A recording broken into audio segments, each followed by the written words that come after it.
Brilliance Audio presents Home to Me by Catherine Bybee. Performed by Tara Sands. Erin kept a close eye on the clay target as it left its spring, flew through the air, and shattered into tiny pieces once Parker squeezed the trigger of the shotgun. Every time! How do you do it?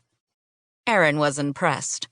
She'd only managed to hit one clay out of 10, whereas Parker had earned her nickname, Annie Oakley, in spades.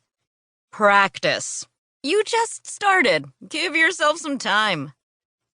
They were in a location well up into Angeles National Forest at a shooting range. The place was dominated by testosterone, with the occasional wife or girlfriend mixed in.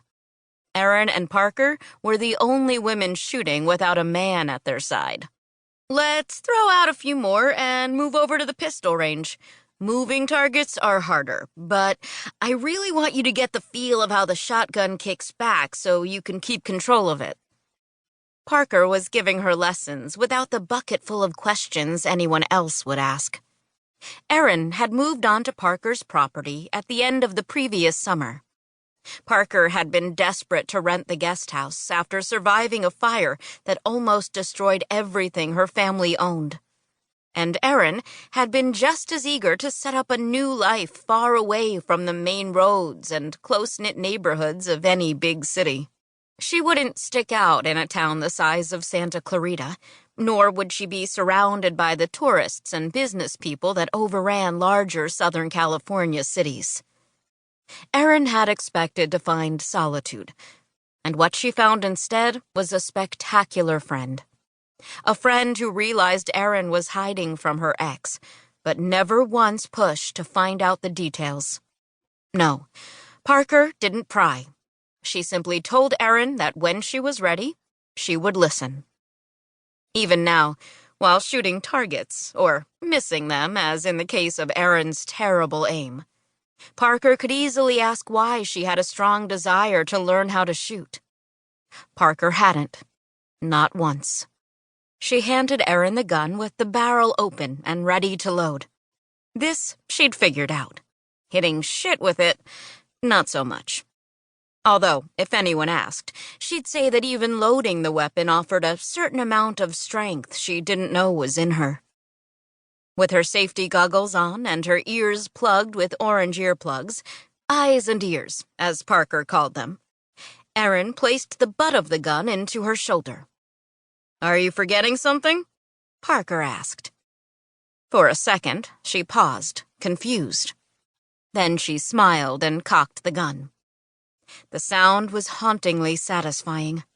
It said, "Don't fuck with me," with 2 solid clicks. Parker smiled. "This time, I want you to lean into the gun and stare down that barrel until you feel like it's an extension of your arm. You know the clay is headed to the left, so don't aim to the right at all." She moved behind the pulley. "Whenever you're ready." Erin took a deep breath, placed her finger on the trigger. Pull! Parker released the spring. An orange clay shot into the sky. She saw it fly past and knew she was going to miss before even squeezing the trigger. The blast from the gun sounded in her ear and jolted her shoulder back with one action. The undamaged orange clay flew until it hit the back of the hill to join all of its friends. Only then did it crumble. Parker walked up behind her. "Shift your weight to your left foot." She put a hand on Erin's shoulder and gave a slight push into the weapon. "Lean into it." Back in position, she took a few more deep breaths. "I can do this." Pull. Miss. Pull. Miss. Pull. Hit. Holy crap, she hit it. Erin felt like she'd won the lottery as a huge smile erupted on her face. She sat the gun down and gave Parker a high five. "Quit while you're ahead?" Parker asked. "Or try a few more?"